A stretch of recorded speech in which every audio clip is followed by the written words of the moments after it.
Hello साथियों, स्वागत है आपका एक बार फिर से हमारी वीडियो में। तो आज की वीडियो बहुत ही मज़ेदार होने वाली है, क्योंकि आज की वीडियो रिकॉर्ड करेंगे एज ए पॉडकास्ट। और आज के जो हमारे गेस्ट हैं वो इंडिया में as a software engineer, senior software engineer Bangalore में काम कर चुके हैं। और अब वो मलेशिया में ऑन साइट, मलेशिया की बहुत ही फेमस बैंक है मे बैंक। जैसे कि इंडिया की ले लेते हैं, मगर फेमस बैंक जो है गवर्नमेंट में काम करती है SBI, उसी तरह से मलेशिया में बहुत ही फेमस बैंक है मे बैंक। वो उसमें as a senior software engineer team lead काम कर रहे हैं, as a Java senior Java developer. तो आज मिलाते हैं आपको उनसे। तो चलिए चलते हैं, मिलाते हैं आपको मिस्टर विद्याभूषण से। स्वागत है आपका हमारे चैनल पे। और आज हम बातचीत करेंगे आपके जीवन में किस तरह से उतार चढ़ाव आया, आपको मलेशिया का जॉब कैसे मिला, मतलब एक मोटिवेशन के तौर पे आज हम अपने दर्शकों को बताएंगे। तो स्टार्ट करते हैं। आप थोड़ा सा अपने बारे में पहले बताएं। थैंक यू सुबोध भाई, मुझे अपने चैनल पे इनवाइट करने के लिए। मैं सुबोध भाई को लगभग 2 साल से जान रहा हूँ, वन ऑफ द फ्रेंड के थ्रू। अब रहा मैं मलेशिया कैसे आया, मेरी जर्नी कहाँ से स्टार्ट हुई। पहली बात, मैं बेंगलोर में रहता हूँ, मैं सेटल बेंगलोर में था। बट मेरा होम टाउन एक छोटा सा बी टाउन सिटी है, बोकारो सिटी, झारखंड से। बोकारो तो मतलब फेमस है काफ़ी बोकारो। हाँ, एजुकेशन के लिए फेमस है। हाँ। बट ड्यूरिंग वो समय जो था जब हम लोग ने स्टार्ट किया पढ़ाई एंड ऑल, तो वो समय इतनी फैसिलिटी नहीं थी जो आज के समय में आप गूगल, यूट्यूब, बहुत सी सोशल मीडिया आ गया। फैसिलिटी नहीं थी या फिर जागरूकता नहीं थी, और लोग मतलब इतनी सोर्सेज नहीं थे कि हम जागरूक हो पाएँ। हाँ, तो बिल्कुल सही। सो झारखंड एंड बिहार एक ही पार्ट था। पहले बिहार से झारखंड निकली, न्यू स्टेट बना। तो हम लोग में एक फेमस है IAS, बिहारी मीन्स IAS। हाँ, IAS तो बहुत फेमस है। मतलब सो बचपन से IAS बन जाओ, कुछ पता नहीं IAS बन जाओ, वो शुरू से रहा। बट जर्नी स्टार्ट हुई, मैं वही बोकारो से ही पढ़ाई किया। मैं CBSE से हूँ। अच्छा, हाई स्कूल स्टार्टिंग से आप मतलब CBSE से 10th भी CBSE में है मेरा, 12th भी CBSE बोर्ड से। तो 10th मेरा साइंस में था। अच्छा। एंड 12th मेरा PCM था, फिजिक्स केमिस्ट्री मैथ। हाँ, फिजिक्स केमिस्ट्री। बट उसके साथ मेरा कंप्यूटर साइंस था। Computer science. तो ये जगह पे मुझे कोई गाइड करने वाला नहीं था कि मुझे बनना क्या है। PCM में मतलब PCM 12th तो PCM था, इसके बाद में फिर आपने बीटेक किया टेक्निकल में, मतलब 4 साल वाला। राइट। तो मतलब आपने गवर्नमेंट कॉलेज से किया या फिर आपने JEE मेन जैसे भी होता है? तो उस समय क्या हुआ कि जब मैं 12th में था, कोई गाइड करने वाला नहीं। IAS 1 माइंडसेट था कि IAS बनना है। बट उसके लिए प्रिपरेशन एक अलग लेवल पे होती है। बट शुरू से मेरा एक था कि मुझे सॉफ्टवेयर इंजीनियर बनना है। अच्छा।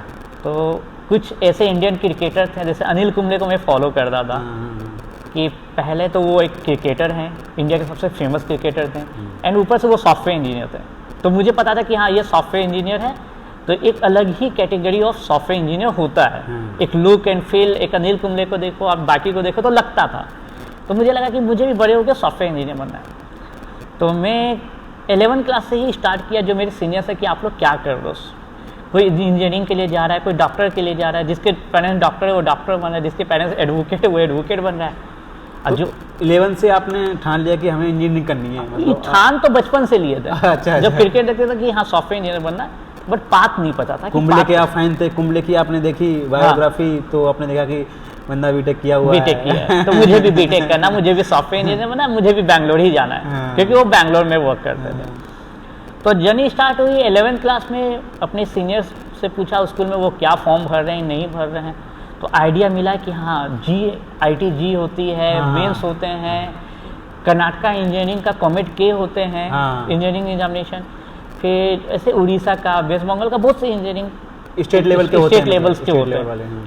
तो मैंने सब कुछ, एक मेरा आदत है कि मैं नोट डाउन करके रख लेता था। मैंने उसको नोट डाउन करके रख लिया कि हाँ, मैं 12th में जब जाऊँगा तो मैं ये फॉर्म भरूंगा। हम लोगों ने बताया था कहाँ फॉर्म मिलता है एंड ऑल। तो 12th में जब हम गए तो एक आइडिया माइंडसेट पहले से था, करना क्या है। पापा लोग बोले कि जो आपको अच्छा लगा आप लोग वो करो, हम लोग सपोर्ट करेंगे। मैंने एग्जामिनेशन दिया, अलग अलग एग्जामिनेशन दिया, बंगाल का दिया, आपका झारखंड का दिया, बेंगलोर का, कर्नाटका का कॉमेट के दिया। सब में अच्छी रैंक आई। बट कुछ कर्नाटका और झारखंड से बहुत ज़्यादा दूर होता है, जिसमें मेरी फैमिली थोड़ा अलाउ नहीं की, मुझे सपोर्ट नहीं की कि इतना दूर नहीं जाना। एंड मीनवाइल मेरे फादर जो थे वो ट्रांसफ़र होकर मुंबई आ गए। तो वो चाहते थे कि मैं उनके पास रहूँ, और खासकर मैं मुंबई ही मैं उनके साथ रहूँ। तो मैंने मुंबई के लिए, महाराष्ट्र के लिए भी ITG या AIEEE होता था हम लोग का, उसी से आपका एडमिशन भी होता है, वहाँ का टेस्ट होता था। अच्छा, तो आपने मुंबई में ही किया मतलब आपने बीटेक? नहीं बीटेक। अच्छा।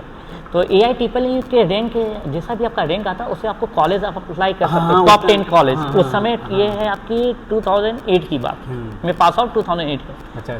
तो मैंने टॉप कॉलेजेस को आया फिल करने के लिए, वो भी मेरे पेरेंट्स ही फिल किए, मुझे इंटरेस्ट नहीं था क्योंकि मेरा कमिट के निकल चुका था कर्नाटक का। मैं वेट कर रहा था मुझे कब काउंसलिंग के लिए आया, मेरा काउंसलिंग भी आया बट मुझे अलाउ नहीं किया गया। तो मेरे फादर ने बोला मुंबई के लिए, मैंने मुंबई के लिए मना कर दिया, पुणे भी मैं नहीं जाना चाहता था। मैं बोला मैं नागपुर जाऊंगा। मेरे कुछ फ्रेंड थे नागपुर में, सीनियर्स, तो वो लोग बोले नागपुर में अच्छा है। तो उसे अराउंड 10 कॉलेजेस का नाम दिया गया। तो 10 में अगर आपका आ जाता है नाम वो कॉलेज के लिए, देन आप सेकेंड टर्म के लिए अप्लाई नहीं कर सकते हो। अच्छा, नेक्स्ट तो मेरा फर्स्ट ही में आ गया नाम। अच्छा। वो कॉलेज देखा, अच्छा कॉलेज था, तो मेरी बीटेक पूरी वहाँ पे कंप्यूटर साइंस से हुई। कहाँ से? नागपुर से। नागपुर से। तो मैं नागपुर में एक कॉलेज है KDK करके, KDK college of engineering, KDK college of engineering. मैंने वहाँ से बीटेक 4 ईयर किया कंप्यूटर साइंस में। एंड उस समय जो कंडीशन है 2012 में मैं पास आउट हुआ। उस समय रिसेशन 2010, 11, 12 का ज़्यादा रिसेशन था, तो जॉब के लिए बहुत मुश्किल हुई हम लोगों को। तो हम लोग दूसरे कॉलेज जाते थे ऑफ कैंपस। तो कुछ कंपनियां मिली, ऑफर आए, बट जो कॉन्ट्रैक्ट था वो मुझे एग्री नहीं था। तो और भी कंपनी आई जिनके कभी ऑफर्स आए बट ज्वाइनिंग लेटर नहीं आए। तो एक ऐसी कंपनी मुझे मिली, एक MNC, जिसमें मेरा हो गया, मुझे ऑफर आ गया एंड ज्वाइनिंग का डेट नहीं आया। तो मैं अपना झारखंड जा चुका था, मुझे लगा अब ज्वाइनिंग ऑफर आ गया, ज्वाइनिंग आ जाएगा। 1 महीने बीत गए, 2 महीने बीत गए, 3 महीने बीत गए, देन रियलाइज हुआ कि नहीं आएगा, आप कुछ करना पड़ेगा। तो फिर उसके बाद ये लगा कि करूँ तो करूँ क्या। फिर लगा कि जो टेक्निकल पढ़े उसी को वॉश करते हैं। तो मैं खाली सुना था कि हैदराबाद में सबसे अच्छी एजुकेशन होती है कंप्यूटर साइंस की, जावा एंड एवरीथिंग बहुत अच्छी होती है। ये बात तो हमने भी सुना था हैदराबाद में। तो मैंने पता किया कि हैदराबाद में क्या है। मैंने 1-2 फ्रेंड को फ़ोन किया जिनके भाई हैदराबाद में रहते थे। तो उनके भाई लोग ने मुझे हेल्प किया कि कोर्सेज क्या हैं, कितने पैसे लगेंगे, कितने ड्यूरेशन लगेंगे, सब फ़ोन पे बातें हुई। अब वो भैया लोग का सिंपल था, फ्रेंड बहुत क्लोज था मेरा, one of the best friend था, वो भी महाराष्ट्रियन था। अच्छा। नागपुर में मिले, वो बोला मैं भी चलूँगा, चलो चलते हैं, हम लोग हैदराबाद में पढ़ाई करते हैं साथ में। हम लोग हैदराबाद के लिए निकल गए। वो तो CCNA में अपना एडमिशन ले लिया। अब मुझे जो पता था कोर जावा, ये जावा मुझे करना है क्योंकि वो समय वो लैंग्वेज सबसे फेमस थी। तो एक इंस्टीट्यूट है वहाँ पे, नरेश IT। हाँ, तो वन ऑफ द US के जो president, I think bill Clinton, वहाँ विजिट किया था। उन्होंने बहुत अप्रिशिएट किया था कि वो इंस्टीट्यूट में बहुत अच्छे से पढ़ाई होती है, बच्चे बहुत अच्छे निकल रहे हैं। तो हम लोगों ने ये चीज़ TV में भी पहले देखा हुआ था, तो माइंड सेटअप था कि हाँ नरेश IT ही जाना है। बट जब पहली बार मैं क्लासरूम गया, वहाँ देखा 100 पीपल बच्चे बैठे हुए, 100 लोग मिनिमम। अच्छा, मैं बता रहा हूँ मिनिमम 100। अब बहुत लंबी चौड़ी क्लासेस, बट हाँ फैसिलिटी वाइज बहुत अच्छी थी। प्रोजेक्टर था, माइक था, टीचर जो पढ़ा रहे वो एकदम विजिबल है सबको। क्लासेस के बाद अगर डाउट है, क्लासेस के बाद सेशंस होते हैं। अच्छा, एक चीज़ जैसे कोर्स का ड्यूरेशन और प्राइस जैसे किस तरह का है, जब आपने किया था तब कितना था? मैंने जो किया था वो नियर बाई 2 मंथ का था। और जो पैसे लगे थे आई थिंक 2000 रुपीज़ का क्रैश कोर्स था, जिसमें कोर जावा, एडवांस जावा, ओरेकल इंक्लूडेड था, ये तीनों। 2000 में बस? 2000 में बस। इतना सस्ता कोई हमें सुना भी नहीं आया। 2012 की बात है। अच्छा। अभी का तो पता नहीं अभी क्या है, बट आई डोंट थिंक कि अगर 2000 होगा तो 4000 से ज़्यादा होगा। बट अगर आप जावा भी अगर बाहर करने जाते भी हो तो 25-30 के आराम से चार्ज करते हैं हम लोग अपने अपने टाइम के, जो भी अच्छे इंस्टीट्यूट है प्राइवेट। बट हैदराबाद में बच्चे क्यों प्रीफर करते हैं कि कॉस्ट ऑफ लिविंग कम होती है उनको, पीजीज अच्छे सस्ते मिल जाते हैं, चीप एंड बेस्ट में मिल जाते हैं, पढ़ाई भी अच्छी हो जाती है। तो यहाँ पे नरेश IT की एडवांटेज क्या है कि जैसे आपने अपना कोर्स कंप्लीट किया, वो एक टेस्ट लेते हैं, सभी बच्चों का टेस्ट होता है, कंडक्ट होता है। जैसे जो जावा का है, जो PHP के हैं, अलग अलग डिपार्टमेंट के लिए अलग अलग है। अगर वो आप क्रैक करते हो तो वो लोग जॉब ऑफर करते हैं, उनकी अपनी सॉफ्टवेयर कंपनी भी है। तो 2012 में जब मेरी हुआ, मैंने भी दिया इंटरव्यू, मेरा बाय गॉड ग्रेस मेरा भी निकल गया। जो कोचिंग का जो उनका खुद का था। कोचिंग अगर आपने बहुत अच्छा से पढ़ा तो आई थिंक कोई भी सॉफ्टवेयर इंडस्ट्री में आप इजीली क्रैक कर जाओगे इंटरव्यू। फ्रेशर लेवल पे इतना बता दिया जाएगा कि जो एक्सपीरियंस के 4-5 लेवल वाले को आप कंपेयर कर सकते हो, उतना सिखा दिया जाता है। बट हाँ, सीखना और रियल में वर्क करना बहुत डिफरेंट है। रियल टाइम सिनेरियोस बहुत अलग होते हैं, लर्निंग फेज का बहुत अलग होता है। बट हाँ, अगर आप टेक्निकली बहुत साउंड है देन आप कुछ भी डेवलप कर सकते हो। तो वहाँ पे मेरा भी सिलेक्शन हुआ, उन लोगों ने जॉब ऑफर किया, बॉन्ड के बारे में बताया। बॉन्ड ना मुझे पता, मैं अपने घर में पूछा कि बॉन्ड होता है क्या है किसी को नहीं पता। फिर उनसे पूछा कि ये बॉन्ड होता है क्या, तो उन्होंने बताया कि हम लोग का जो बॉन्ड है वो 2 साल का आपके साथ है, कि अगर आप ज्वाइन करोगे तो 2 साल तक आप कोई दूसरी कंपनी नहीं ज्वाइन करोगे। अगर दूसरी कंपनी ज्वाइन करोगे देन आपको कुछ पैसे मुझे पे करना है एंड देन आप जा सकते हो, अदरवाइज बॉन्ड को ब्रेक नहीं कर सकते, कुछ लीगल हो जाता है वो। 2 साल तो आई थिंक बहुत ज़्यादा बॉन्ड हो गया। 1 साल तो मिनिमम आदमी चल जाता है सीखने के लिए। तो आदमी सेम सैलरी पे 2 साल तक काम नहीं कर सकता, थोड़ा बहुत इंक्रीमेंट था, इंक्रीमेंट होगा, लेकिन वो मज़ा नहीं आता। अगर आप कंपनी स्विच करते हो तो सॉफ्टवेयर लाइन में बहुत ज़्यादा सैलरी बढ़ती है आपकी। करेक्ट बहुत सही बोल रहे हो आप। बट वो समय होता है ना कि college pass out and teenager age and all, वहाँ पे 15K ऑफर किया गया। मैंने बोला नो 15K लेस अमाउंट है, क्या होगा। बीइंग ए टीनेजर लगता था कि 1 लाख की सैलरी मिलेगी पर मंथ, देन एक रॉयल कोई भी मतलब बीटेक में इतना खर्चा करके आया और फिर मतलब आदमी सोचता है नहीं यार कम से कम 30,000 मिनिमम या 50,000 के आसपास मतलब सैलरी हो तो एक मतलब मीडियम में भेज। बट क्या है कि जब आप इंडस्ट्री में जाते हो, अंदर जाओगे तो पता चलता है कि क्या है। एक स्टैंडर्ड इंडियन गवर्नमेंट के पास सब सेटअप किया हुआ है कि आप इससे कम नहीं दे सकते, ज़्यादा आप कितना भी दे सकते हो बट कम नहीं दे सकते। तो वो सब एक स्टैंडर्ड सेट है जो हम लोग उसको ब्रेक नहीं कर सकते। बट हाँ, बहुत सी कंपनीज हैं जो बहुत अच्छा पैकेज देती है फ्रेशर्स लेवल पे। आप अगर अमेजन ले लो या फैंग कंपनी में ले लो, फेसबुक, अमेजन, एप्पल, गूगल, ये तो एक अलग ही लेवल की है। एडोबी अच्छी देती है, ओरेकल भी दे देती है, बट सर्विस बेस थोड़ी कम देती है। तो आपका फिर उसमें आपने फिर वो ज्वाइन नहीं किया राइट, बॉन्ड के चक्कर में? बॉन्ड के चक्कर में ज्वाइन नहीं किया। अगेन मैं यहाँ पे स्टक हुआ कि अब करना क्या है। फिर माइंड वही था, जॉब तो बैंगलोर में लेना है, IT हब है। फिर मैं बैंगलोर मूव हुआ। अच्छा, हैदराबाद से बैंगलोर? हाँ, मेरा जो फ्रेंड था वो भी साथ में गया? नहीं, वो हैदराबाद में रह गया। अच्छा, हैदराबाद में वो जॉब सर्च कर रहा। अब मैं बैंगलोर चल गया। बैंगलोर में से ही वहाँ पे जब पहली बार जब लैंड किया, देखा इंटरव्यूज़ के लिए, जब क्राउड देखा, इतने लोग, भीड़ दिखती है मतलब भीड़ मतलब वो भीड़ मैंने आज तक नहीं देखा। तो बट ये है कि अगर मॉर्निंग में आप निकल रहे हो, आपके पास कोई इंटरव्यू कॉल भी नहीं है, आपको एक भीड़ को फॉलो करना है। बेंगलोर जॉब सीकर, जैसे हम भी बेंगलोर में गए थे तो बेंगलोर जॉब सीकर का पेज है फेसबुक पे, उस पर देखते रहते थे। हाँ, वॉक इन आया चलो, वॉक इन आया चलो, यस। TGS पता नहीं कितनी करके है वहाँ पे नॉर्मली, मतलब खूब हम भी घूमे। वहाँ पे बहुत सी छोटी छोटी कंसल्टेंसियाँ हैं जो आपको कॉल दिलाती है बड़ी। तो आपने जैसे TGS बोला तो ऐसे एक एल्केमी सॉल्यूशन थी, और भी 2-3 थी। एल्केमी है, हाँ एल्केमी सॉल्यूशन ही मुझे जो भी याद आ रहा है। ऐसे I think main power and all वो सब भी कंसल्टेंसी थी पहले। आई डोंट नो अभी के डेट में क्या है। तो जब लैंड किया तो हम लोगों ने वो देखा। वो मेरे साथ मेरे ओन ब्रदर भी गया हुआ था, उसके फ्रेंड्स गए हुए थे। हम लोगों ने अराउंड 4 मंथ बहुत सर्च किया जॉब, हियर एंड देयर, जहाँ भी मिले 3-3 इंटरव्यू, 4-4 इंटरव्यू जा रहे हैं। तो एक दिन में ऐसे होते थे कि 5 इंटरव्यू भी हो जा रहे हैं बट क्रैक नहीं हो रहा है, कहीं ना कहीं अटक रहा है।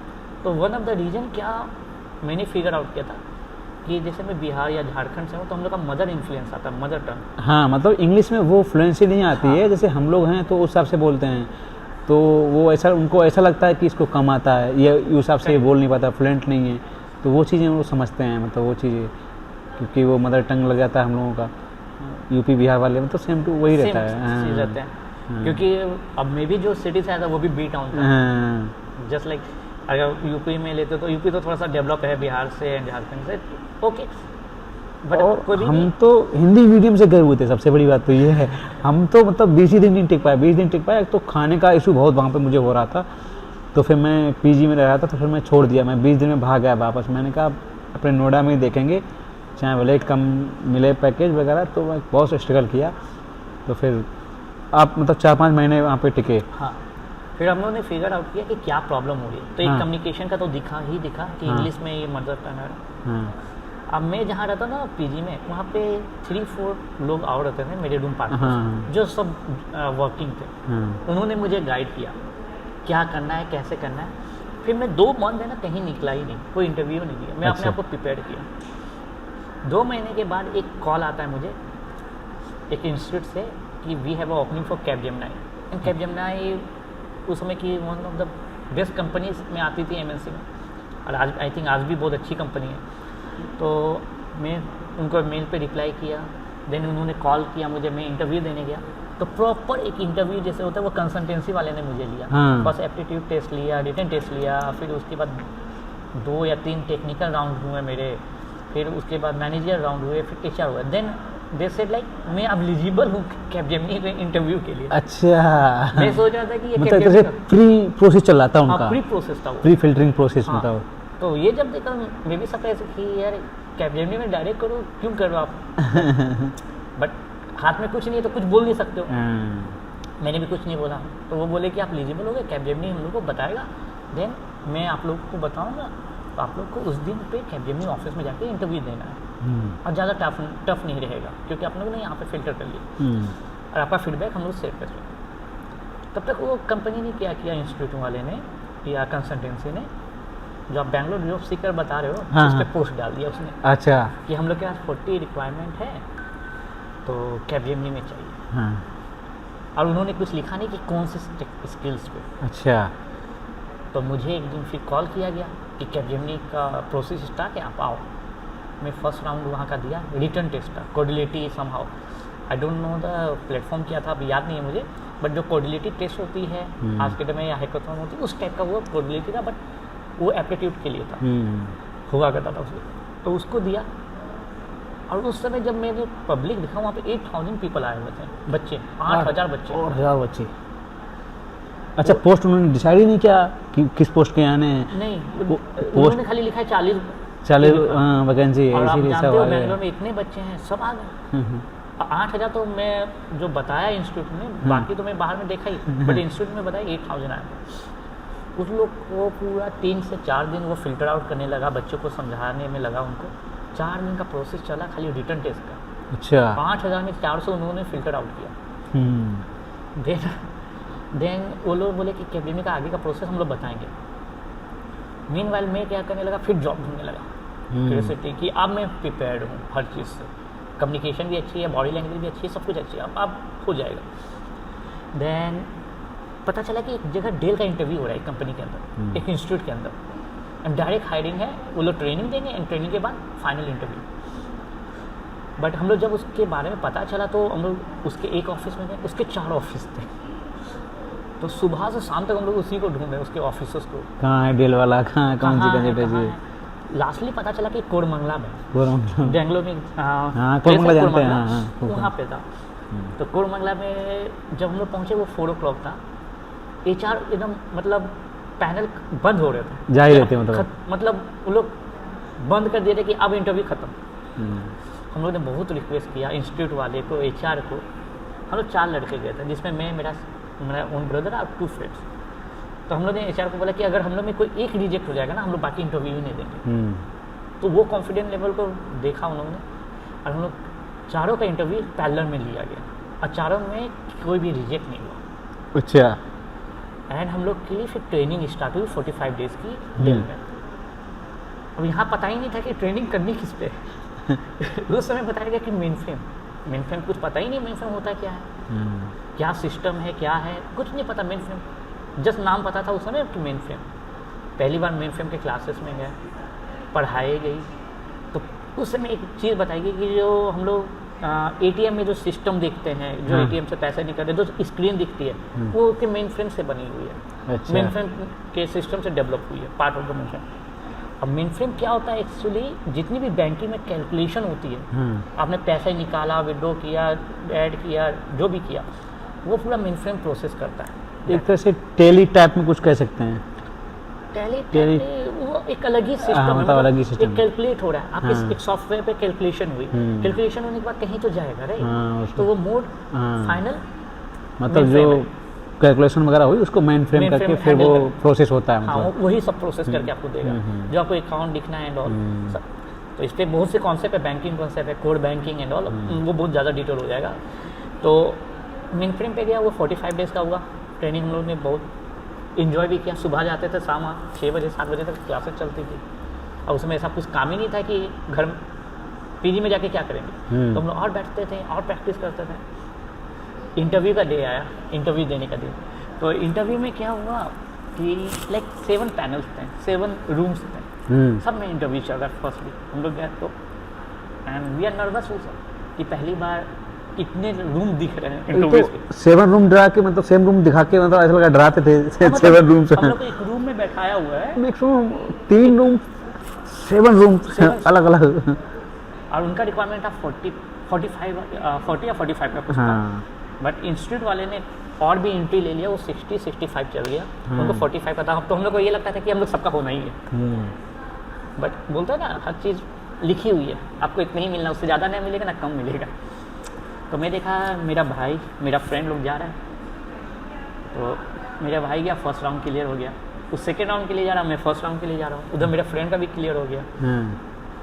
तो मेरे पहले एक मेरा फ्रेंड गया, वो रिजेक्ट हो गया वो पैनल में। अच्छा, वो पैनल में मैं नहीं जाना चाहता, तो मैं बना रहा था कि मैं वो पैनल में नहीं जाऊँ। और उसी में नंबर आया आपका? अब मेरा बाई लक नहीं था उस दिन, मेरा भी उसी में आया। अब मेरे को भी अराउंड 1 आवर इंटरव्यू के बाद उसने रिजेक्ट किया। तो मैंने रेस किया कंसर्न कि I think that is a rejection panel. तो वो बंदा माना नहीं, रिजेक्शन पैनल नहीं है। HR भी बोले नहीं। तो हम लोग की बात हुई, वो वर्कआउट नहीं हुआ। बट मैं ये हैप्पी था कि उधर मेरा भाई का हो गया, मेरे फ्रेंड लोग का हो गया। मैं उनको ये बोला कि तुम लोग ज्वाइन कर लो, बाद में मुझे रेफ़र करना। ये बात हो गई। बट मैं अंदर से भी मुझे खराब लगा, क्योंकि हम लोग बैच के टॉपर्स में आते थे। नहीं हुआ। टीचर भी बोले कि तुम लोग का हो जाएगा, डेल नहीं तो कोई और कंपनी IBM में ट्राई करेंगे, हो जाएगा। तो उसके बाद हम लोग थोड़ा सा, मैं भी थोड़ा सा डाउन हुआ। 1 डे 2 डेज़ लगा कि सबका हो गया, मैं ही बैठा हूँ। तो जो कैपजेमिनी का जो मैंने पहले दिया था, अब उसका कॉल आया। अच्छा, आपका इंटरव्यू है। तो बट अभी क्या हुआ था, कैपजेमिनी के लिए जब भी 400 लोगों का शॉर्टलिस्ट किया हुआ था। तो कैपजेमिनी के आई थिंक आप बैंगलोर से बिलोंग गए हो, तो बेलंदूर करके जगह है, इको स्पेस। हम लोग वहाँ इंटरव्यू देने गए, 400 पीपल, 400। फिर वहाँ पे जैसे HR ने 400 देखा, वो देख के उनको लगा कि इतना का इंटरव्यू कैसे कर सकते हैं इंटरव्यूज। फिर वहाँ पे फिल्ट्रेशन, फिर फिल्टर किया, फिर फिल्टर आउट हुआ, फिर टेस्ट लिया। इस बार ऑन पेपर पेन, वही रिटन टेस्ट जो एप्टीट्यूड होते हैं हम लोग के मैथमेटिक्स एंड थोड़े से मिला के, तो वो टेस्ट हुआ, उस पर फिर फिल्टर आउट हुआ 40 पीपल। और रिक्वायरमेंट भी 40-45 का है। फिर लग रहा है कि अब हो जाएगा सबका। 400 में से 40 लिया। हमें लग रहा है वो बिना देखे ही निकाल दिए होंगे, थोड़े बहुत फिल्टर किए होंगे। पता क्या हुआ इंटरनल, बट जो क्वेश्चन आए थे वो मेन फ्रेम के ही थे, क्योंकि अच्छा। उनकी रिक्वायरमेंट मेन फ्रेम की हो गई थी। तो मैं जो पढ़ा था और जो भी बाकी लोग भी थे वहाँ पे, तो वो लोग भी कहीं ना कहीं से ट्रेनिंग की हुई थी। और जो इंस्टीट्यूट जो कॉल किया था वो भी वो ट्रेनिंग देती थी। तो उनके भी बच्चे थे वो 400 में, अब वो 40 में भी उनके भी बच्चे थे। एक्स्ट्रा बाहर के हम लोग भी थे। तो मैं 330 में इंटर किया, मैं 545 में निकला। मेरी लाइफ की सबसे बड़ी इंटरव्यू यही थी। ये ब्रेक थ्रू भी था। आज तक मैंने जितनी भी कंपनी में काम किया, इतना बड़ा इंटरव्यू कभी नहीं दिया था। लगभग 2 घंटे का मतलब? 2 घंटे से लगभग 2 घंटे से ज़्यादा का। तो ठीक है, हर चीज़ अच्छी होती है। इंटरव्यू बहुत अच्छी स्मूथ जा रही थी। मेन फ्रेम पे क्वेश्चन था। टेक्निकल जो लेडी थी बहुत ही ज़्यादा साउंड थी। उनका क्वेश्चन ऐसा रहता था कि ये जगह मैं हाईलाइट करूँगा कोई चीज़, कि आप कोई चीज़ जानते हो तो सब कोई जानता है, आप एक्स्ट्रा क्या जानते हो वो चीज़ एक इंपॉर्टेंट फैक्टर होता है इंटरव्यू में। जैसे कि आप इस रास्ते से जा रहे हैं, हमारी वहाँ से सब निकलते हैं, आप में ऐसा क्या स्पेशल है जो आप मतलब स्पेशल क्या होता है? मतलब जाना तो आपको एक ही जगह है, कितना जल्दी पहुँच रहे हो वो मैटर कर जाता है। तो वो लेडी वही चीज़ टारगेट करती है। तो मेरे ख्याल से जो हमारे ऑडियंस है जो देख रहे हैं पॉडकास्ट, मेरा ये सजेशन रहेगा कि अल्टरनेटिव हमेशा देखिए कि आप कुछ चीज़ सीख रहे हो तो उसका अल्टरनेटिव क्या सोल्यूशन दे सकते हो। उससे ये लगता है कि आप में एक क्यूरियोसिटी है लर्न करने की। तो आगे वाले को जब ये दिखता है कि 10 बच्चे एक जैसे और आपने एक एक्स्ट्रा चीज़ बताया तो एक अलग इम्पैक्ट होता है। उसका मतलब इम्पैक्ट पड़ेगा कि हाँ भाई हमको ये भी आता है। तो जब मैं उनको बताने लगा तो इंटरनल एक फीलिंग आई, I am selected now, I am selected now. तो कॉन्फिडेंट और बूस्ट हुआ इंटरव्यू के बीच में। हाँ and lastly she asked me only last question, are you going to join Capgemini? She asked and I quickly reply, yes, it is my dream company, I want to join. 6:30 पता चला मुझे, out of 40-45 people जो हुए थे 11 select हुए। अच्छा, मैं तो अगर इन सब कंपनियों में जाऊँ, मैं तो पहले दूसरे राउंड में निकल जाऊँ। ऐसा नहीं है, वो डिपेंड करता है क्या रिक्वायरमेंट है, कितना क्या है। बट हाँ, स्ट्रगलिंग रहती है, टफ डे किसी दिन होती है, किसी दिन लक आपके साथ होता है, बहुत सी चीज़ें फैक्टर करती है। बट अगर आपका एजुकेशन अच्छा है, आप स्ट्रांग हो, कुछ चीज़ आप अच्छा जानते हो, जानो तो बहुत अच्छे से जानो, नहीं तो मत जानो। हाफ इज़ हार्मफुल, कुछ भी हाफ जानोगे हार्मफुल है। तो वहाँ हुआ, मैं बहुत हैप्पी होकर निकला, मैं अपने घर में बताया, सब कुछ बताया। एंड मैं फिर अपने झारखंड निकल गया। नियर बाय 1 ईयर हो गया था मेरा, 8 to 9 मंथ में यहाँ पे था, तो नियर बाय 1 ईयर मेरा ऑफ़र आ चुका था। उन्होंने ऑफ़र आने के बाद ही मैं वहाँ से लीव किया। On the way journey Jharkhand के लिए मैं जा रहा था, बोकारो। तो इन बिटवीन मेरे फादर का कॉल आता है कि तुम्हारा ज्वाइनिंग लेटर आ गया। मैंने बोला कि कहाँ आया, लोकेशन मेरे को मेन था, और लोकेशन आया मुझे पुणे का। फिर मैं टूट गया कि यार पुणे कहाँ से, मुझे तो बैंगलोर में रहना था, बैंगलोर का करना है। मतलब ओके, लगता है मुझे यही लगा कि हाँ पुणे ही लिखा हुआ है, चलो चलेंगे। तो पुणे में 3.5 नियर बाई 3.3 किया मैंने, ईयर ऑफ स्पेंड किया वहाँ। बट वहाँ पे भी मुझे बहुत अच्छी चीज़ें मिली। वहाँ पे जो मेरे क्लाइंट्स हैं, बड़े क्लाइंट थे, बैंकिंग डोमेन के बहुत बड़े बड़े क्लाइंट्स थे, मैंने काम किया। तो उस समय ना मैनुअल टेस्टिंग बहुत चलता था कि मैनुअल कर रहे हो, मैनुअल सॉफ्टवेयर को टेस्ट करना। देन वहाँ पे क्लाइंट ने बोला कि मैनुअल नहीं चाहते, ऑटोमेशन करिए। ऑटोमेशन का उस समय बूम स्टार्ट हुआ था। तो एक दिन मेरे मैनेजर ने मुझे बुलाया, और उनके अंडर में या वो फ्लोर पे मैं ही एक फ्रेशर था, बाकी सब सीनियर्स थे। अच्छा। 5 ईयर 6 ईयर। तो उन्होंने बोला कि ऑटोमेशन सीखने, एंड उन्होंने बोला कि जाके पता करो, यहाँ पे ट्रेनिंग होती है कैपजेमिनी में, अगर पहले पता करो देन आई विल इनवॉल्व। तो मैं पता किया, तो पता चला वहाँ पे ट्रेनिंग टेस्टिंग की नहीं हो रही है, जावा होगा सबकी हो रही है। मैंने जाके बताया, तो फिर मुझे थोड़ा सा बहुत बताया कि आप बाहर से भी कर सकते हो एंड रिम्बर्स कर सकते हैं पैसे एंड ऑल। तो मैं बाहर से किया, पैसे उसे रिम्बर्स हुए। 2 महीने का कितने का किया आपने? वो अराउंड 2-2.5 महीने चले होंगे। हाँ, 2-2.5 महीने का कोर्स आपने किया। नियरली 20K लगा था वो। 20K? हाँ, क्योंकि वो जो ट्रेनर थे वो लोग कॉर्पोरेट ट्रेनर थे, बट वो लोग क्लासेस लेते थे कुछ नहीं, बट वो मेरा रिम्बर्स हुआ। तो मैंने वो चीज़ किया। फिर मैंने क्लाइंट को डेमो दिखाया, दे आर वेरी हैप्पी। बहुत से प्रोजेक्ट उसके बाद भी आए। फिर मेरे को लगा कि मुझे अब मूव होना है, मुझे फिर बैंगलोर जाना है, अब बैंगलोर चलें। तो बैंगलोर में मैं इंटरव्यूज़ दिया 2-3 कंपनी में, हो भी गया। अब इस बार जो हुआ सेलेनियम पे हुआ। मैंने सेलेनियम सीखा था, मैंने बताया ऐसे जावा सेलेनियम, मैंने बताया, उनको डेमो दिया, ये दिया, बताया। तो आगे वाले भी खुश थे कि हाँ एक्स्ट्रा मेन फ्रेम के बाद ये भी जानते हैं। तो उनको वो लग रहा था कि मेन फ्रेम का काम आएगा तब भी कर लेंगे, ऑटोमेशन आएगा तो तब भी कर लेगा, ले लिया। तो ऐसे मेरे पास ज़्यादा मैं कभी भी इंटरव्यू है ना बहुत ज़्यादा नहीं देता, 10-15 नहीं देता, 4-5 उसमें से एक सिलेक्ट कर लेता हूँ, बस मेरा यही है कहीं का भी। तो मेरे पास उस समय भी 3-4 ही ऑफ़र, मैंने 5-6 दिया होगा, 4 ऑफ़र आए होंगे। तो सिलेक्शन मुझे पता था क्या करना है। तो उस समय एक कंपनी थी सेपियन, आज के दिन में उसको पब्लिसिस ने एक्वायर कर लिया, पब्लिसिस सेपियन बोलते हैं बैंगलोर। बैंगलोर ने गुड़गांव में उस समय हुआ करती थी। तो वहाँ पे भी गया तो ऑटोमेशन पे काम किया। फिर आगे मूव हुआ, जी में गया जनरल इलेक्ट्रिक, वहाँ पे भी ऑटोमेशन ही इंजीनियर गया। अच्छा। पर वहाँ पे थोड़ा डेवलपमेंट का काम मिला, रिएक्ट एंड ऑल। रिएक्ट तो नहीं मिला था, फ्रंट एंड मिला था, HTML CSS जावास्क्रिप्ट समाउ किया। एक दो प्रोजेक्ट वहाँ पे निकला। फिर उसके बाद हम लोग मैंने फिर एक मूव किया, क्योंकि समय के साथ पैसे भी बढ़ने हैं, स्टैंडर्ड भी बढ़ने हैं, खर्चे भी हैं। फिर मूव हुआ कैपजेमिनी में, एक अच्छा पैकेज मिला, अच्छी पोजीशन मिली। फिर वहाँ पे भी मैंने ऑटोमेशन एंड डेवलपमेंट सब कुछ चला। सेम होते होते फिर KPMG गया 2021 में। मतलब आपने कैपजेमिनी, फिर बीच में 1 या 2, फिर KPMG अगेन, फिर आपने मलेशिया के लिए शुरू किया? मतलब मलेशिया के लिए मैंने शुरू नहीं किया, कैपजेमिनी के बाद मैंने KPMG ज्वाइन किया। अच्छा, KPMG। तो KPMG में मैंने ये सोच के गया था यार 5-10 साल बैठना है आराम से बैठना इन द अच्छा, सेंस जैसे रहना है। कैपजेमिनी और KPMG जैसे ये सब हो गई, तो इन सब में मतलब वर्कलोड कैसा रहता है? हमने सुना है कि पहले ऑन बेंच अगर कोई बंदा है तो काफ़ी बहुत स्लो मतलब प्रोजेक्ट चलता है, ऐसा कुछ है क्या? मेरी जो जब भी हायरिंग हुई ना प्रोजेक्ट स्पेसिफिक हुई है। प्रोजेक्ट में हाँ, ऑलरेडी उनके पास होते थे प्रोजेक्ट, तब वो हायरिंग करते थे मतलब उस हिसाब से। मैं फर्स्ट डे से प्रोजेक्ट में हो जाता था। हाँ, तो first मेरे day को से। वो बेंच वाला कॉन्सेप्ट मेरे लिए कभी हुआ ही नहीं। हुआ ही नहीं। एंड मैं बहुत अनलकी रहा कि बेंच में, क्योंकि मैं दिखता तो मेरे कुछ फ्रेंड्स हैं तो एंजॉय कर रहे हैं, हाँ, मुझे नहीं मिला। मैंने सुना कि ऑन बेंच है 6 महीने तक हैं। हाँ, होते हैं बंदे, होते हैं। मेरे कुछ फ्रेंड्स हैं। तो सेम कैपजेमिनी में ऐसे ही जर्नी रही। फिर KPMG में बेंगलोर में था, तो ऑडिटिंग फर्म था, एक अलग चीज़ थी, अलग चीज़ सीखने की मिली। और आपको पता ही KPMG ऑडिटिंग फर्म होने के कारण US का टैक्स एंड ऑल बहुत सी चीज़ें पता चली, कैसे वर्कआउट करता है, इंडिया का टैक्स कैसे वर्कआउट करता है। तो ऑडिट करती थी हर बड़ी कंपनी के क्लाइंट है उनके। तो ऐसे ही आई थिंक बिग 4 4 कंपनीज हैं, जिसमें डिलॉयट हो गया, PwC हो गया, KPMG हो गया, EY हो गया, यर्नस एंड यंग। तो ये 4 बिग 4 बोलते हैं। तो उसमें एक KPMG इज द पार्ट। तो फिर वहाँ पे मैं आराम से बैठ गया कि नहीं, अब मुझे यहाँ 10 ईयर ना काम करना, 10 ईयर यहाँ पे करना है। इन बिटवीन क्या हुआ, मेरा जो यंगर ब्रदर था जो डेल में उस समय सिलेक्ट हुआ था, हम लोग सब बेंगलोर में थे, उसको अपॉर्चुनिटी मिली कैपजेमिनी UK। हाँ, डायरेक्ट UK पेरोल।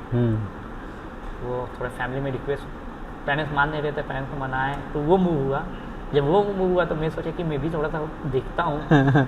तो मैंने पहला अप्लाई किया लिंक्डइन से सिंगापुर कि सिंगापुर चलता है, क्योंकि मुझे बोला गया कि नज़दीक में जाओ। मैंने परमिशन जो लिखा एशिया कि इंडिया नज़दीक है। तो ऑप्शन जो दिया गया, दुबई दिया गया, सिंगापुर, मलेशिया, ये सब, ये ऑस्ट्रेलिया चल जाओ, ये मुझे कुछ ऑप्शंस मिले, नॉट यूरोपियन कंट्री। बट मैं तब भी यूरोपियन कंट्री पे थोड़ा फोकस किया लिंक्डइन के थ्रू। 1-2 कॉल आए, बट वो मेरे को ज़्यादा सूट लगे नहीं। कहीं ना कहीं अटक रही है, कहीं पैकेज के लिए अटक रही है, कहीं जॉब प्रोफाइल अटक रही है। तो उसके बाद क्या हुआ कि लिंक्डइन में मेरे को एक चीज़ पता था कि प्रीमियम फ़ायदा करता है। तो 1 मंथ का फ्री ट्रायल था, मैंने उसको एक्टिवेट कर लिया 1 मंथ। एंड इधर मेरा monster.com, naukri.com, इंडिड में इस पर अपडेट रहता था। और मैं हर दिन अपडेट करता था अपने प्रोफाइल को, हर दिन। 2 से 3 बार मैं करना ही करना। जैसे कि क्योंकि रिक्रूटर्स वगैरह को जब भी वो लोग फिल्टर करते हैं, तो वो देखते हैं एक्टिव यूजर्स को, लास्ट लॉगिन किसका है मतलब लेटेस्ट वाला, तो उस तरह से वो लोग फिल्टर भी करते हैं। जिनकी प्रोफाइल को जब वो एक्सपोर्ट वगैरह करते हैं रिक्रूटर्स वगैरह, तो वो उसी तरह से लेते हैं, राइट? तो आप हर दिन इसीलिए अपडेट करते थे, राइट? तो कि मेरा रिज्यूम सबसे ऊपर है या मेरा प्रोफाइल है, मैं ये सोच के करता था सिस्टम को समझ के। तो इसके बाद ये रहा कि मैंने कभी मलेशिया के लिए अप्लाई ही नहीं किया। बट कहाँ से पिक हुआ आई डोंट नो, बट एक कंपनी का मुझे कॉल आया, रिक्रूटमेंट फर्म का, कि मे बैंक में ओपनिंग है, आप इसको ज्वाइन करना चाहते हो क्या? तो मैंने पूछा आप लोकेशन बताओ, डायरेक्टली मोबाइल पे call, no mail nothing, direct call. तो मैं बोला कि आप मेल पे मुझे डिटेल ड्रॉप कर दो, मैं देख लेता हूँ मे बैंक का क्या है। तो उन्होंने एक ही स्टेटमेंट बोला, इंडिया में जैसे स्टेट बैंक ऑफ इंडिया है, सेम मलेशिया के लिए। हाँ बिल्कुल, वही हमने स्टार्टिंग में ही बोला था। तो ये चीज़ बोला तो मुझे लगा कि गवर्नमेंट में फॉरेनर्स को लेती है, क्योंकि वो मुझे फॉरेनर ट्रीट करेंगे।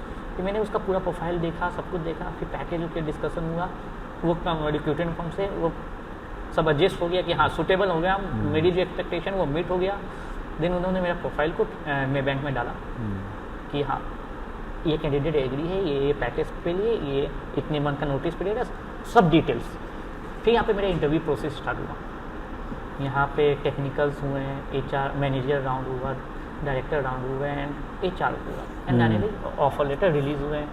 फिर वीज़ा प्रोसेस स्टार्ट हुआ। सो ये सब वो प्रोसेस बहुत स्मूथ थे एक्चुअली, ज़्यादा हर्डल्स नहीं थे कि हाँ मुझे ये करना वो करना, सब कुछ यहाँ कंपनी ने हायर करके रखा हुआ है।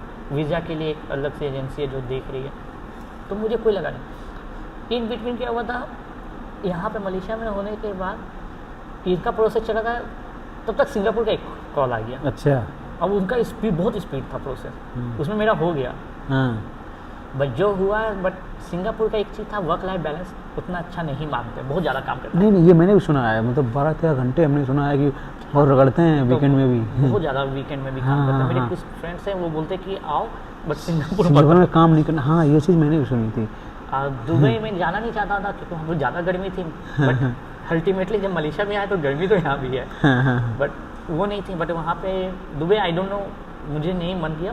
मलेशिया लगा क्योंकि हमें मेरे फ्रेंड भी है, दुबई में भी थे, बट मलेशिया अच्छा लगा, इसलिए चलो मलेशिया घूम के आते हैं। एंड मलेशिया का एक टैगलाइन ही था, हाँ मलेशिया ट्रूली एशिया समथिंग चलता था बचपन से देखते थे। यहाँ पे आए, यहाँ पे भी जब सीनियर सॉफ्टवेयर इंजीनियर ज्वाइन किया, तो ज्वाइन तो सीनियर सॉफ्टवेयर इंजीनियर किया, उस पर 2-3 प्रोजेक्ट में मैंने किया स्टार्टिंग, देन उसके बाद वर्क देख के मुझे टेक लीड बना दिया गया प्रोजेक्ट, अच्छा एक प्रोडक्ट का पूरा। तो जो मोबाइल ऐप है मे बैंक का, उसमें एक प्रोडक्ट मेरा है जिसको मैं हैंडल करता हूँ। तो वहाँ पे ये जो ज़रूरत थी, मैं ऐसे फ्रंट एंड डेवलपर आया था रियल, यहाँ पे ज़रूरत थी बैक एंड किया, न्यू प्रोजेक्ट न्यू थिंग देना है। तो मैं क्रॉस रीजन काम किया हूँ, मलेशिया सिंगापुर दूसरी कंट्रीज के लिए काम किया। तो ये जो प्रोजेक्ट था सिंगापुर का था, जहाँ पर मुझे बैक एंड सीख के काम करके डिलीवर करना था। तो मैंने वो किया, उसके बाद मैं टेक लीड बन गया सेम प्रोजेक्ट का ही, कि मुझे दे दिया गया कि मैं सब कुछ जानता हूँ। फिर वो किया कुछ समय, उसके और भी, फिर उसके बाद मलेशिया के भी प्रोजेक्ट कर रहे हैं, उसी का पार्ट आ गया, मलेशिया के ऐप में भी हम लोग के आ गया। तो फिर उसके बाद अभी रिसेंटली एक और रिक्वायरमेंट आई जहाँ पे जावा की ज़रूरत है, फिर मैं जावा भी फिर से स्टार्ट किया कुछ दिन पहले, फिर जावा पढ़ा। तो जावा का भी ऐसा नहीं था कि वो समय पढ़ा था तभी याद है या नोट्स है मेरे पास। अच्छा, जहाँ तक मैंने देखा है प्रोग्रामिंग में ऐसा कुछ, अगर आपको एक पैटर्न पता है ना प्रोग्रामिंग किस तरह से चलती है, तो आप इजीली किसी भी मतलब कोई भी प्रोग्रामिंग लैंग्वेज आप इजीली अडॉप्ट कर सकते हो। मतलब ऑफ कोर्स देखिए, लॉजिक अगर आपके पास है, बिल्ड किया हुआ है, देन कोड जो लिखना है वो सिंटेक्स है, वो जावा में लिखो, पाइथन में लिखो, सिंटेक्स तो आपको गूगल करोगे सिंटेक्स मिलेगा, देन आपको खाली उसको वहाँ पे जस्ट प्लेस करना है एंड रन करना है। तो logic building is the important, कि लॉजिक बिल्डिंग होना चाहिए। तो ये अभी तक का यहाँ का जर्नी यार, अभी में यहाँ पे मे बैंक में 1.5 ईयर से ज़्यादा हो गया, नियरली 2 होने जा रहा है। तो अभी तो आपने आई थिंक हमने सुना फैमिली को भी घुमा दिया यहाँ पे मलेशिया में। हाँ, मैं अभी अपनी फैमिली के साथ ही हूँ। तो मेरी वाइफ यहाँ है, मेरी छोटी डॉटर है यहाँ पे, 4 ईयर की है। एंड रिसेंटली मेरे फादर पेरेंट्स भी आए, उनको भी अच्छा लगा मलेशिया, यहाँ 1 मंथ मेरे साथ रहे। हम लोगों ने बहुत सी जगह कवर की हैं। रिसेंटली हम लोग पेनांग भी गए, फिर मलक्का घूमे, एंड देन केल के अंदर बहुत से हम लोग इंजॉय किए। पेट्रोनस टावर एक आइकॉनिक बिल्डिंग है, मेड्रेका 118 जो टॉलेस्ट बिल्डिंग एशिया में आती है, सेकंड टॉलेस्ट बुर्ज खलीफा के बाद, वो सब घूमे। वो उनको अच्छा लगा। मेड्रेका वाली अपनी सामने दिख रही है। हाँ, मेड्रेका तो अपने सामने ही दिख रही है। चलो ठीक है, मतलब बाकी आपने मलेशिया में मतलब अगर कोई आना चाहे तो मतलब आपने एंजॉय किया, ऐसा कुछ है नहीं वहाँ पे? मलेशिया आने के लिए मैं एक ही सजेशन दूंगा कि लिंक्डइन आपका सुपर्ब होना चाहिए, कनेक्शन अच्छी होनी चाहिए। प्रीमियम लो ना लो डिपेंड, बट मेरा सजेशन ये रहेगा कि प्रीमियम के लिए जाओ, फ्री ट्रायल है यार, 1 मंथ का ले लो। कुल मिला के ये है कि रिक्रूटर्स को आपका प्रोफाइल मिल जाए, बहुत अच्छा मिल जाएगा। क्योंकि जब आप कभी भी आप किसी चीज़ को पेड करते हो या प्रीमियम लेते हो, तो आपके टैग आ जाता है प्रीमियम का। तो रिक्रूटर को दिखता है कि आप सीरियस हो कोई चीज़ के लिए, और वो मलेशिया के नहीं, अक्रॉस द वर्ल्ड। आप उससे जब अप्लाई करोगे, प्रोसेस अगर जानना है तो आप कोई भी कंपनी के लिए देख लो, अगर मे बैंक देख लो, अगर कोई ओपनिंग आई है, किसने पोस्ट किया, कोई एचआर को, वो एचआर को कनेक्ट करो। वो एचआर आपको नहीं रिस्पॉन्स या नहीं कनेक्ट करे, मे बैंक के एम्प्लॉय को करो, कोई ना कोई एक एम्प्लॉय आप कोल्ड मैसेज भेजो, कोई ना कोई एक रिप्लाई करेगा बंदा, अब वो उसका हेल्प से आप रेफर करवा सकते हो। सीरियस होना चाहिए बस खाली। हाँ, आपको अगर आप सॉफ्टवेयर डेवलपर हैं तो आपको इंटरनली पता होना चाहिए कि भाई कैसे ये सब एल्गोरिथम्स वर्क करती है, तो आपको किसी न किसी तरह से अप्रोच करना है।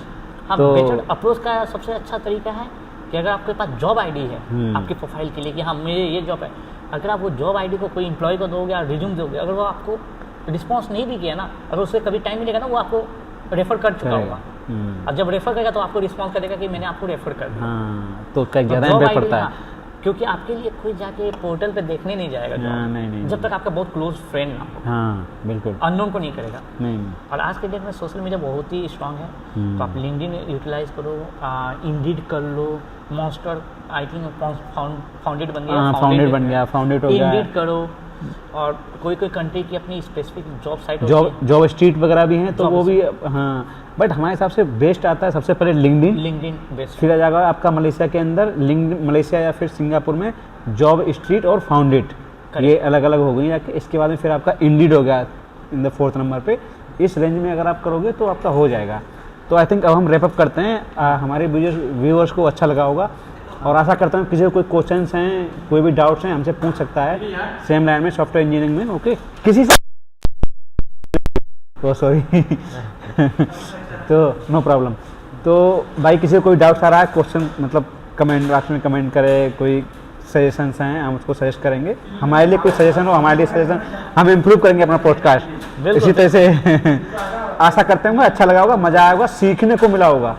हम भाई इसीलिए कोई चीज़ बनाते हैं कि किसी को मलेशिया आना है या फिर किसी और कंट्री में जाना है, अभी हम मज़े कर रहे हैं, आप लोग भी कभी आ सकते हैं यहाँ पे, इसी तरह से मज़े कर सकते हैं। बिल्कुल बिल्कुल। लाइक शेयर सब्सक्राइब करना ना भूलें। ओके, चलते हैं, फिर मिलेंगे जल्दी, बाय।